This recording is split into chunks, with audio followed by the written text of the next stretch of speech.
नमस्कार। ज्ञान गंगवे चैनल पर आपका बहुत बहुत स्वागत। आज आप लोगों को मौर्य वंश से वस्तुनिष्ठ प्रश्नों के विषय में जानकारी आपको दिया जाएगा। तो पहला प्रश्न है, सांची किस कला व मूर्तिकला का निरूपण करता है? तो ए विकल्प जैन कला, बी बौद्ध कला, सी मुस्लिम कला, डी ईसाई कला। इसका सही आंसर होगा बौद्ध कला।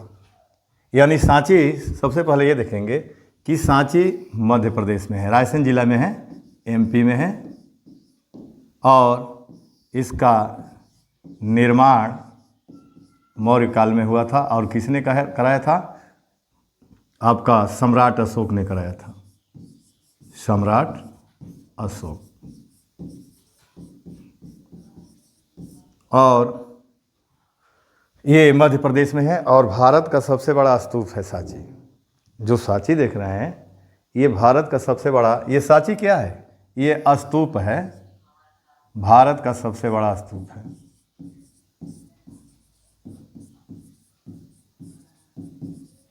सबसे बड़ा स्तूप।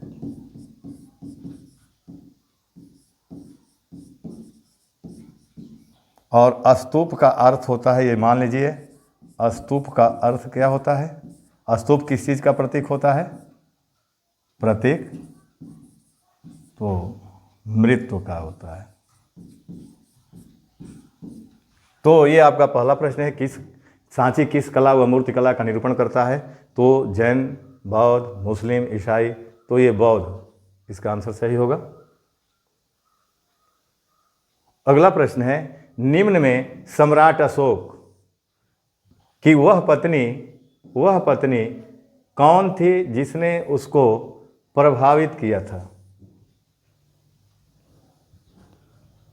तो अशोक ने, यानी अशोक के पत्नियों में, अशोक के अभिलेखों में मात्र उसकी एक पत्नी का नाम मिलता है, कारवाकी। तो ये विकल्प गौतमी, बी कारवाकी, सी चारुलता, डी चंडालिका। तो इसका सही आंसर होगा कारवाकी,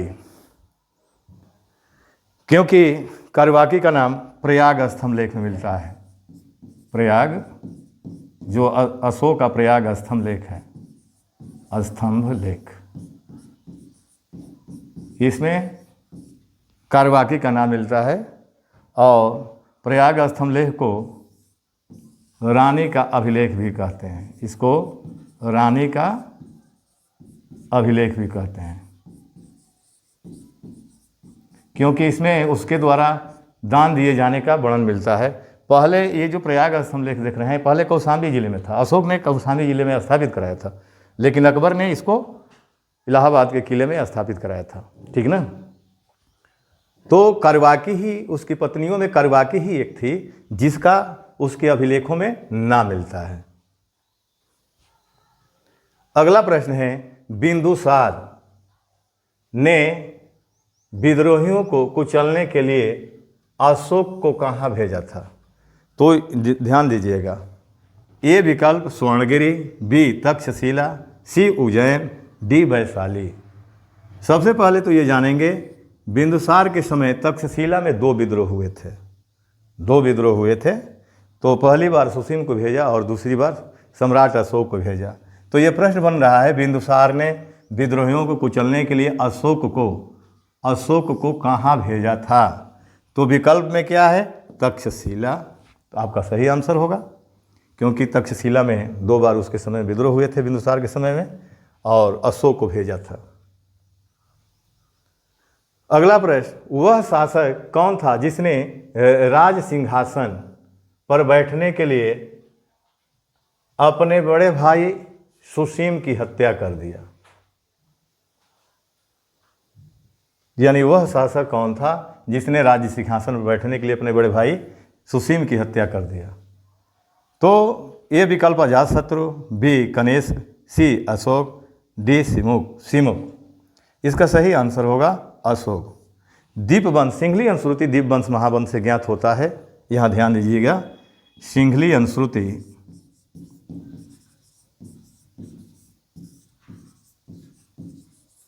अनुश्रुति, दीपवंश, महावंश, वंश से ज्ञात होता है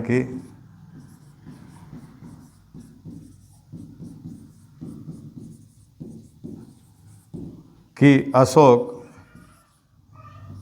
अपने 100 भाइयों की, अपने 100 भाइयों ने 99 भाइयों की हत्या करके गद्दी पर बैठा था। 99 भाइयों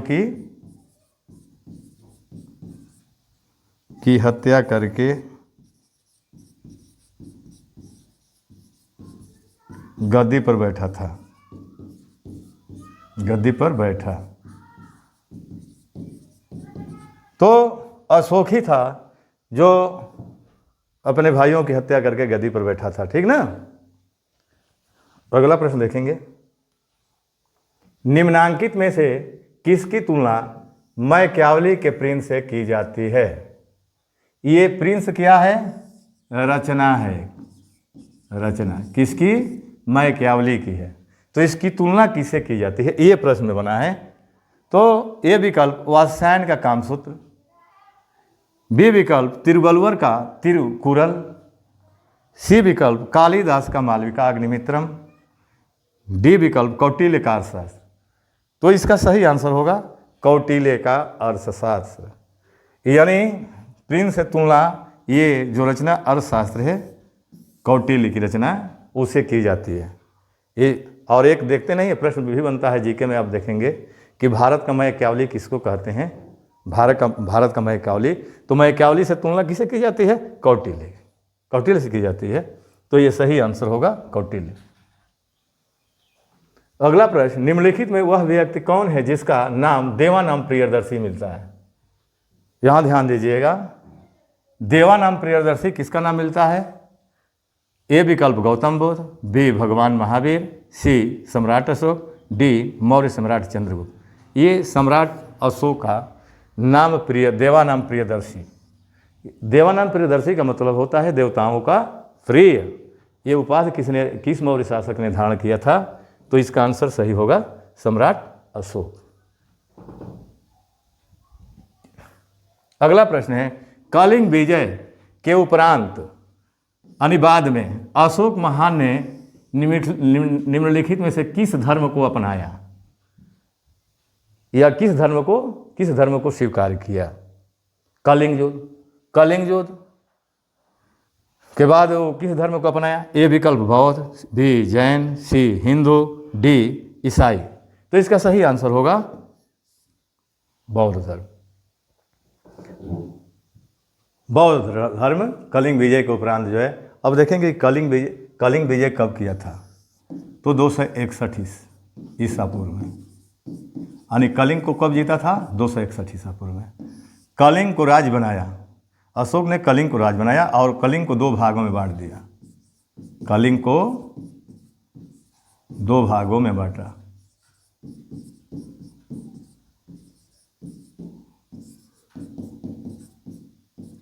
उत्तरी कलिंग, दक्षिणी कलिंग। उत्तरी कलिंग, दक्षिणी कलिंग। यहाँ ध्यान दीजिएगा, दक्षिणी कलिंग।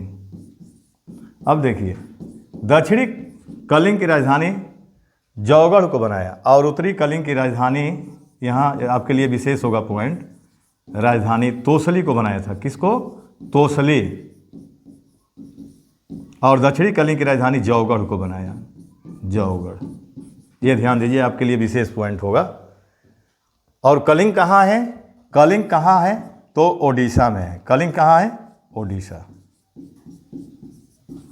हाथियों के लिए प्रसिद्ध था। अब अगला प्रश्न देखते हैं, किस अभिलेख से यह ज्ञात होता है कि चंद्रगुप्त का प्रभाव, चंद्रगुप्त का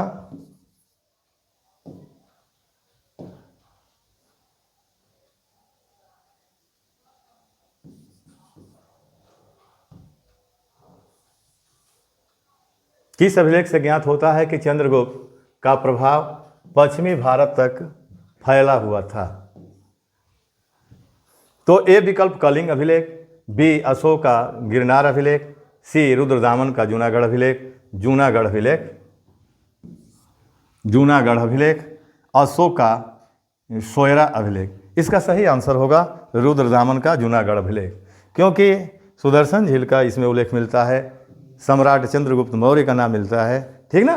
तो ये रुद्रदामन गढ़ का जूनागढ़ अभिलेख, ये जूनागढ़ देखिए क्यों प्रसिद्ध है।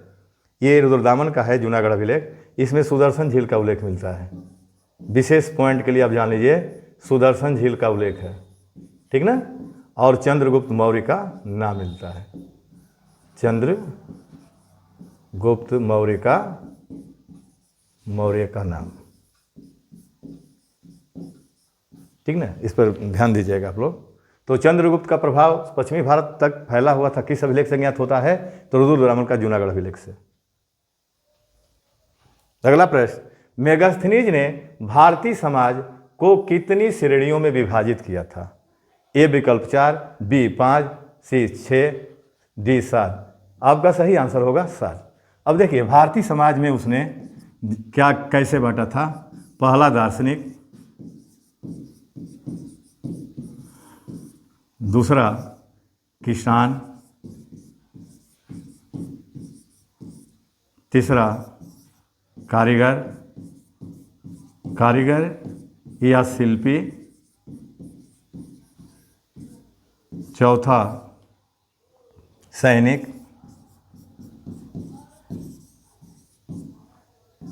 पांचवा सैनिक, सभासद, छठवां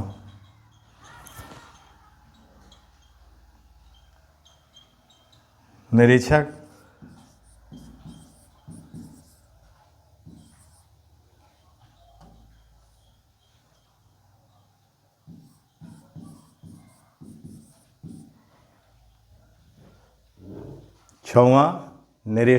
निरीक्षक और एक और है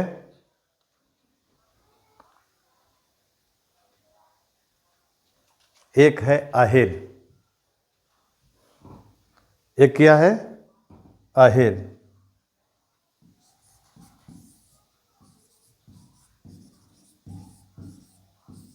यहां ध्यान दीजिएगा,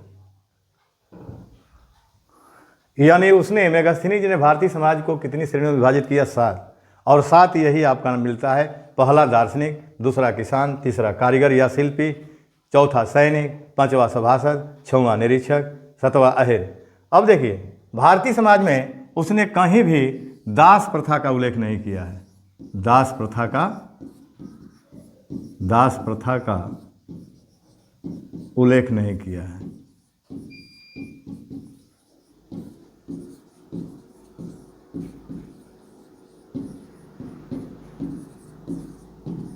ध्यान दीजिएगा। अगला प्रश्न देखिए, अगला प्रश्न है कौटिल्य के अर्थशास्त्र में किस पहलू पर प्रकाश डाला गया है?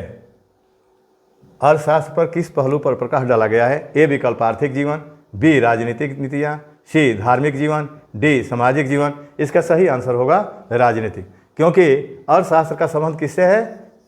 राजनीति से है, राजनीति। ये ध्यान दीजिएगा।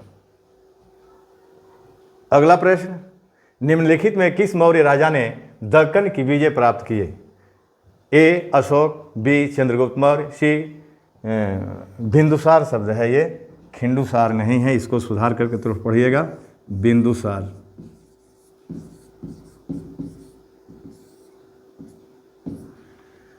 तो दक्कन की विजय आपका चंद्रगुप्त मौर्य ने किया था। किसने किया था? चंद्रगुप्त मौर्य ने किया था। अगला प्रश्न, वह स्रोत जिसमें पाटलिपुत्र के प्रशासन का वर्णन उपलब्ध है, यानी पाटलिपुत्र के प्रशासन, यानी वह कौन सा स्रोत है जिसमें पाटलिपुत्र के प्रशासन का उल्लेख मिलता है? ए दिव्यावदान, बी अर्थशास्त्र, सी इंद्रिका, डी अशोक के अभिलेख। तो ये जो इंद्रिका देख रहे हैं, इंडिका शब्द है, इस रचना का नाम है इंडिका। देखिए ध्यान दीजिएगा, यही आपका सही आंसर होगा। यानी पाटलिपुत्र के प्रशासन के विषय में जानकारी मेगास्थनीज की जो रचना है इंडिका है, उसी में ये मिलता है। ये किसकी रचना है? रचना मेगास्थनीज की है, मेगास्थनीज।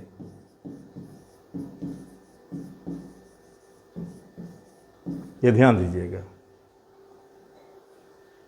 अगला प्रश्न, मौर्य काल में शिक्षा का सर्वाधिक प्रसिद्ध केंद्र है। ए विकल्प वैशाली, बी नालंदा, सी तक्षशिला, डी उज्जैन। तो ये आपका तक्षशिला होगा। यही के आचार्य आपके कौटिल्य थे। अगला प्रश्न, जिसके ग्रंथ में चंद्रगुप्त मौर्य का विशिष्ट रूप से वर्णन हुआ है। तो ए विकल्प भास, बी शूद्रक, ये शूद्रक शब्द है, शूद्रक, सी विशाखदत्त, डी अश्वघोष। इसका सही आंसर होगा विशाखदत्त, क्योंकि विशाखदत्त की जो रचना, यहाँ ध्यान दीजिए, रचना मुद्रा राक्षस जो है, मुद्रा राक्षस, मुद्रा राक्षस, इसमें चंद्रगुप्त मौर्य को क्या कहा गया है? ब्रिशल कहा गया है, ब्रिशल। और ब्रिशल का अर्थ होता है, ब्रिशल का अर्थ क्या होता है? निम्न कुल, निम्न कुल होता है। क्या होता है? निम्न कुल। यानी इस रचना में, मुद्रा राक्षस में ये माना गया है कि चंद्रगुप्त मौर्य का जन्म निम्न कुल में हुआ था, और उसके लिए जो शब्द का प्रयोग किया गया है, ब्रिशल शब्द का प्रयोग किया गया है। तो विशिष्ट रूप से वर्णन हुआ है किस रचना में? विशाखदत्त की रचना मुद्रा राक्षस में। यानी किसने किया है उल्लेख? विशाखदत्त ने। अगला, मालवा, गुजरात एवं महाराष्ट्र, मालवा, गुजरात, महाराष्ट्र किस शासक ने पहली बार जीते? हर्ष, ए हर्ष, बी स्कंदगुप्त, सी विक्रमादित्य, डी चंद्रगुप्त मौर्य। ये आपका सही आंसर होगा चंद्रगुप्त मौर्य। ये मालवा, गुजरात, महाराष्ट्र को जीत लिया था। अगला प्रश्न, निम्नांकित में से कौन मौर्य वंश का शासक नहीं है? ए अजातशत्रु, बी चंद्रगुप्त मौर्य, सी बिंदुसार, डी अशोक। देखिए इसमें प्रश्न में आ रहा है कौन मौर्य वंश का शासक नहीं है, तो ए अजातशत्रु नहीं है, अजातशत्रु नहीं है, ये तीनों हैं। अजातशत्रु किस वंश का है? हर्यक वंश। ये हर्यक वंश के हैं, हर्यक वंश, ध्यान दीजिए रहेगा। अगला प्रश्न, मौर्य साम्राज्य में प्रचलित मुद्रा का नाम क्या था? ये बहुत बढ़िया प्रश्न है। ये प्रचलित मुद्रा प्रश्न में है, सर्वाधिक प्रचलित जो मुद्रा थी, इसमें देखिए ए पर्ण, बी तोल, सी काकड़ी, डी दिनार। देखिए इसमें दो आपके मौर्यकालीन मुद्रा है, पर्ण भी है, काकड़ी भी है, तोल दिनार नहीं है। तो इसमें सही आंसर होगा पर्ण। देखिए ध्यान दीजिएगा, लेन देन में सर्वाधिक प्रयोग की जाने वाली जो मौर्यकालीन मुद्रा थी, ये पर्ण थी, और ये चांदी धातु में बनाई गई थी। किस धातु में? चांदी धातु। लेन देन में इसी का सर्वाधिक प्रयोग किया जाता था। यहां लिख सकते हैं लेन देन में सर्वाधिक प्रयोग।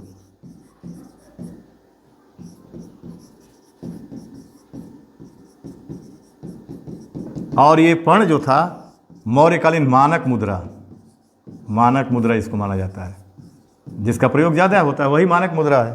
काकड़ी मौर्यकालीन मुद्रा है, काकड़ी भी मासक है, यहाँ अतिरिक्त में जान लीजिए मासक है, काकड़ी है, ये सब मौर्यकालीन मुद्रा है। और ये दोनों मुद्रा तांबा धातु में बनाए गए, तांबा धातु में चलाए गए थे, तांबा में। लेकिन ये पर्ण जो था आपका चांदी धातु में था। अगला प्रश्न, प्राचीन भारत का वह प्रसिद्ध शासक जिसने अपने जीवन के अंतिम समय में जैन धर्म को अपना लिया। यानी प्रसिद्ध शासक जिसने अपने जीवन के अंतिम दिनों में जैन धर्म को अपना लिया। ये देखिए बहुत बढ़िया प्रश्न है। तो ए विकल्प चंद्रगुप्त मौर्य, बी अशोक, सी समुद्रगुप्त, डी बिंदुसार। इसका सही आंसर होगा चंद्रगुप्त मौर्य, क्योंकि अपने शासन के या अपने जीवन के उत्तरार्ध में उसने क्या किया कि जैन संत भद्रबाहु से जैन धर्म की दीक्षा लेकर के संन्यास ग्रहण कर लिया चंद्रगुप्त मौर्य, और स्वर्ण बेलागोला चला गया, जहाँ पर उन्होंने सलेखना के माध्यम से अपने शरीर से प्राण को त्याग किया। ठीक ना? तो ये जैन धर्म को किसने अपनाया? चंद्रगुप्त मौर्य। और किसे दीक्षा लिया था? भद्रबाहु से लिया था, ठीक ना। यानी अगर पूछ लीजिएगा कि इनको जैन धर्म में दीक्षित किसने किया, जैन धर्म में दीक्षित, जैन धर्म में दीक्षित तो भद्रबाहु ने किया था, भद्रबाहु। ये भद्रबाहु कौन थे? जैन संत थे, जैन संत। इन्हीं से प्रभावित होकर के चंद्रगुप्त मौर्य ने जैन धर्म को अपनाया, ठीक ना। अगला प्रश्न, किस महीने से मौर्यों का राजकोषीय वर्ष आरंभ होता है? ये बहुत महत्वपूर्ण प्रश्न आपके लिए है। यानी किस महीने में मौर्यों का राजकोषीय वर्ष आरंभ होता है? ए विकल्प फाल्गुन, मार्च, आषाढ़, जुलाई। देखिए इधर हिंदी महीना है, इधर अंग्रेजी महीना है, तो ए विकल्प फाल्गुन, मार्च, बी विकल्प आषाढ़, जुलाई, सी विकल्प ज्येष्ठ, जून, डी विकल्प पौष, माघ, जनवरी, फरवरी। तो इसका सही आंसर है आपका आषाढ़, जुलाई में। यानी मौर्यों का राजकोषीय वर्ष कब आरंभ होता था? आषाढ़ महीने में, यानी जुलाई महीने में, ठीक ना।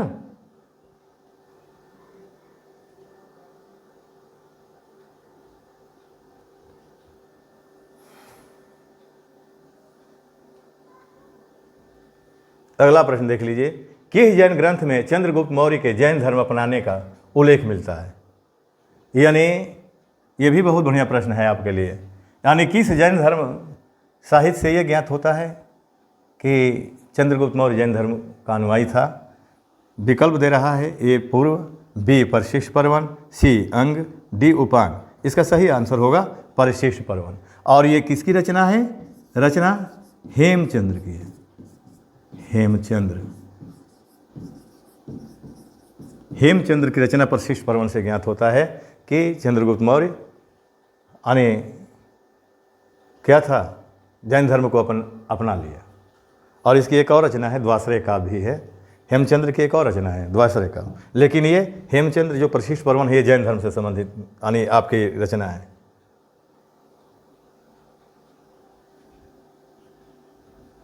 अगला प्रश्न, मौर्य काल में गुप्तचरों को क्या कहा जाता था? यानी मौर्य काल में गुप्तचरों को क्या कहा गया? ये विकल्प गुण पुरुष, बी गुप्तचर, सी संस्था या संचारण, डी खोजी। तो इसका सही आंसर होगा गुण पुरुष, क्योंकि कौटिल्य रचना जो अर्थशास्त्र है, कौटिल्य की जो रचना अर्थशास्त्र है, उसमें गुप्तचरों को क्या कहा गया है? गुण पुरुष कहा गया है। और ये गुप्तचर जो होते थे ये दो प्रकार के होते थे, एक संस्था, दूसरा संचरा। संचरा संस्था का मतलब ये होता है कि एक जगह बैठ करके सूचनाओं को एकत्र करके राजा को बताना, वो संस्था है। ये कहीं जाते नहीं थे, एक जगह बैठ करके सूचनाओं को एकत्र करते थे और सूचना को राजा तक पहुंचाते थे। लेकिन संचरा जो थे वो भ्रमण करके सूचनाओं को एकत्र करके राजा को बताते थे, ठीक ना। एक जगह से दूसरे जगह जा करके ये सूचनाओं को एकत्र करते थे, ठीक ना। तो ये जानते रहिएगा, ये गुण पुरुष होगा। गुप्तचरों को क्या कहा गया मौर्य काल में? गुण पुरुष। अगला प्रश्न देखेंगे, किसने पाटलिपुत्र को पोलीब्रोथा कहा है? ये बहुत बढ़िया प्रश्न है आपके लिए। किसने पाटलिपुत्र को पोलीब्रोथा कहा है? ए विकल्प मेगस्थ ने, बी स्ट्रैबो, सी प्लूटार्क, डी एरियन। यानी यूनानियों ने कहा पोलीब्रोथा। तो यूनानी कौन है? ये सब हैं, लेकिन इसमें जो मेगास्थनीज है इसने कहा पाटलिपुत्र को क्या कहा? पोलीब्रोथा। क्योंकि ये पाटलिपुत्र में जाकर के ही अपनी रचना इंडिका को पूर्ण किया था। कंधार से शुरू किया उस रचना को और पाटलिपुत्र दरबार में जाकर के उसको पूर्ण किया था। अब आइए अगला प्रश्न,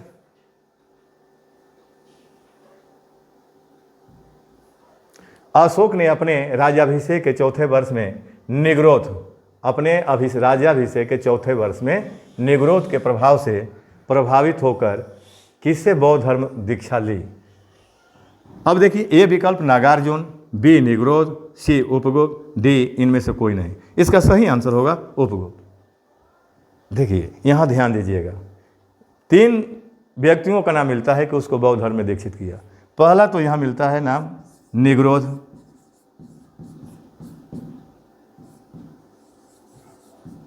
दूसरा मोगली पुत 30, यहाँ ध्यान दीजिएगा, मोगली पुत 30, और तीसरा नाम मिलता है उपगुप्त।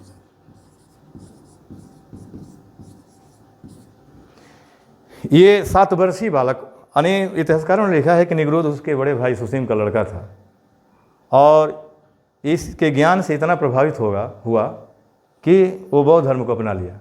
और ये स्रोत कहाँ से मिलता है? दीपवंश महावंश से। दीपवंश महावंश यानी दीपवंश, जो सिंहली अनुश्रुति दीपवंश महावंश है, उसे यानी ज्ञात होता है कि 7 वर्षीय बालक निगरोध से प्रभावित होकर उसने बौद्ध धर्म को ग्रहण किया, और तत्पश्चात मोगली पुत 30 के प्रभाव में आकर वह यानी बौद्ध धर्म को अपना लिया। कहाँ से मिलता है ये? दीपवंश महावंश।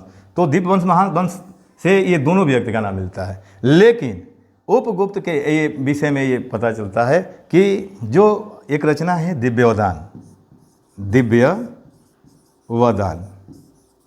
यानी बौद्ध रचना है, इसे ज्ञात होता है कि उपगुप्त से प्रभावित होकर के यानी सम्राट अशोक ने बौद्ध धर्म को अपना लिया। तो देखिए यहाँ 3 मत आपको मैंने बताया, तो इसमें सही जो आंसर होगा उपगुप्त ही होगा। अगला प्रश्न देखिए,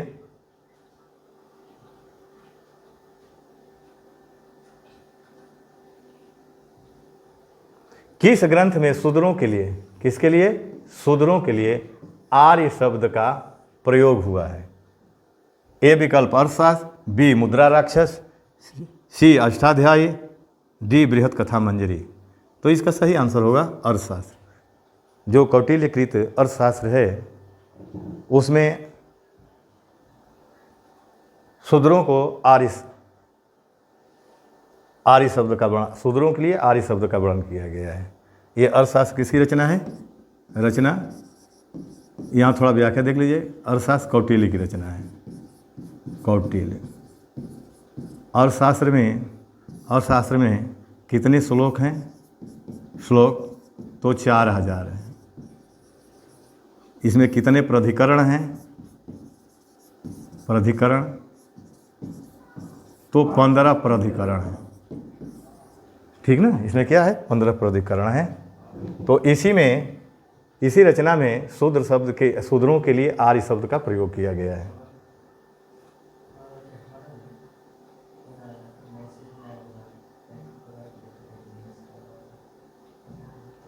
अगला प्रश्न, श्रीनगर की स्थापना किस मौर्य शासक ने किया था? किस मौर्य शासक ने किया था?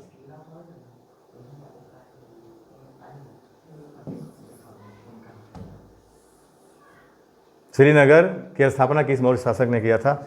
ए विकल्प बिंदुसार, बी अशोक, सी चंद्रगुप्त, डी दशरथ। इसका सही आंसर अशोक होगा। देखिए ये स्रोत कहाँ से मिलता है मैं बता रहा हूँ। यानी जो कल्हड़ की राजतरंगड़ी है, राजतरंगिणी,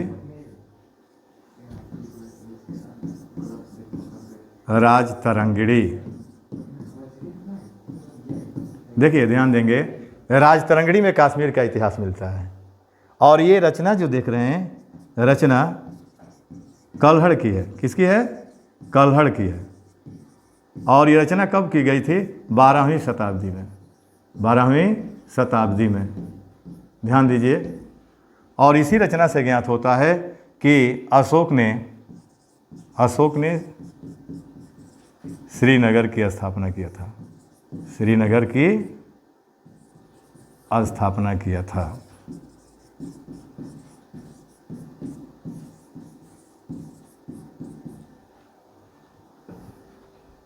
अगला प्रश्न देखते हैं,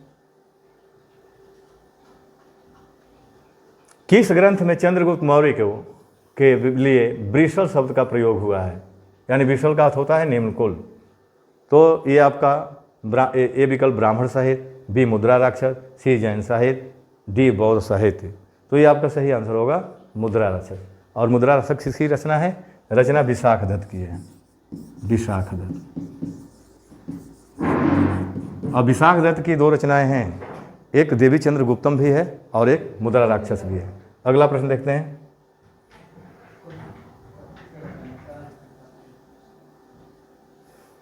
कलिंग युद्ध का विजय तथा क्षत्रियों का वर्णन अशोक के किस अभिलेख में मिलता है? देखिए ये बहुत बार बार प्रश्न आ गया है। कलिंग युद्ध का वर्णन किस शिलालेख में है? तो शिलालेख, पहला शिलालेख, दूसरा शिलालेख, 12वां शिलालेख, 13वां शिलालेख। हाँ, तो ये सही आंसर होगा 13वां शिलालेख। 13वें शिलालेख में अशोक के कलिंग युद्ध का वर्णन मिलता है, कलिंग विजय के विषय में जानकारी मिलती है। और इसी अभिलेख में आपका क्षत्रियों का वर्णन भी मिलता है, ठीक ना, 13वें शिलालेख। तो ये आपका आंसर सही होगा।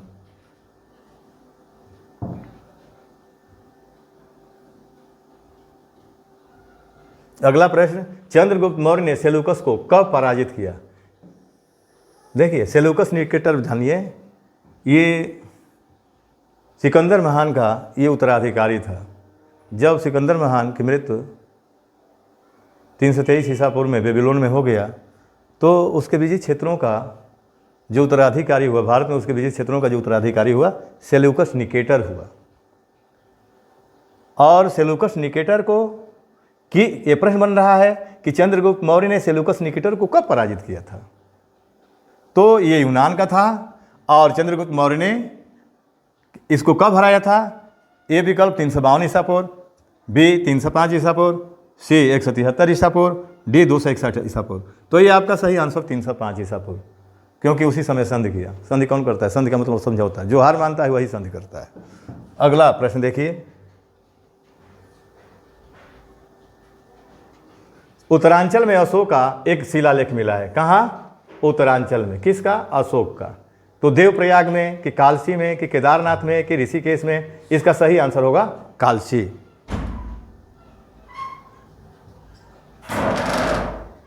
अगला प्रश्न, केवल वह स्तंभ लेख जिसमें अशोक स्वयं को मगध का सम्राट बताया है।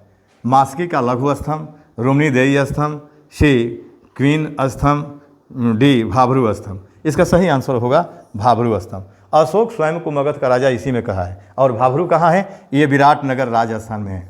ये विराट नामक स्थान पर है। और विराट नामक स्थान कहाँ है? राजस्थान।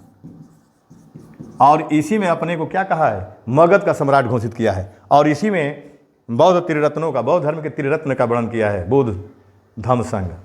उसमें कहता है बुद्ध शरणम गच्छामि, धम्म शरणम गच्छामि, संघ शरणम गच्छामि। तो ये भाभरू स्तंभ में ही उसने स्वयं को मगध का राजा कहा है। किसने? अशोक ने। अगला प्रश्न देखिए, सूची फर्स्ट को सूची सेकेंड से, सूची फर्स्ट को सूची सेकेंड से सुमेलित कीजिए। सूची देखिए, सूची फर्स्ट है और ये सूची सेकेंड है। इधर प्रांत हैं, इधर राजधानी है। तो उत्तरापथ, ये 4 प्रांतों का नाम दिया गया है। उत्तरापथ, दक्षिणापथ, अवंती राष्ट्र, प्राच्य, प्राच्य माने पूर्वी प्रदेश होता है, प्रदेश। तो ये पूछ रहा है कि ये प्रांत है, अब इधर राजधानी से आपको सुमेलित करना है। तो देखिए, उत्तरापथ की राजधानी तक्षशिला, दक्षिणापथ की राजधानी स्वर्णगिरी, अवंती राष्ट्र की राजधानी आपका उज्जैनी, और प्राच्य पूर्वी प्रदेश की राजधानी आपका था पाटलिपुत्र। तो सुमेलित कर लीजिए, 1 का 1, बी का 2, सी का 3, डी का 4। ये क्रमशः आपका जो है कि नहीं आंसर होगा ए। इसमें क्या होगा? आंसर ए होगा। क्योंकि अशोक के समय राज्यों की संख्या, प्रांतों की संख्या कितनी थी? 5 थी, लेकिन इसमें 4 ही दिया है, ठीक ना। उत्तरापथ, दक्षिणापथ, अवंती राष्ट्र, प्राच्य पूर्वी प्रदेश। हाँ, एक कलिंग थी राजधानी। अगर एक अतिरिक्त में जानेंगे तो पांचवा प्रांत उसके समय का कौन था? कलिंग। और कलिंग की राजधानी कहाँ थी? तोसली। लेकिन 2 भागों में यदि करके देखेंगे, उत्तरी कलिंग की राजधानी तोसली, दक्षिणी कलिंग की राजधानी जौगढ़ था। तो ये जानते रहिएगा, 5 प्रांत मिलते हैं। और प्रांत को मौर्य काल में चक्र के नाम से जाना गया है, ठीक ना। तो आज यहीं तक वीडियो को रहने दिया जाए, शेष अगले वीडियो में। आप सबको बहुत बहुत धन्यवाद।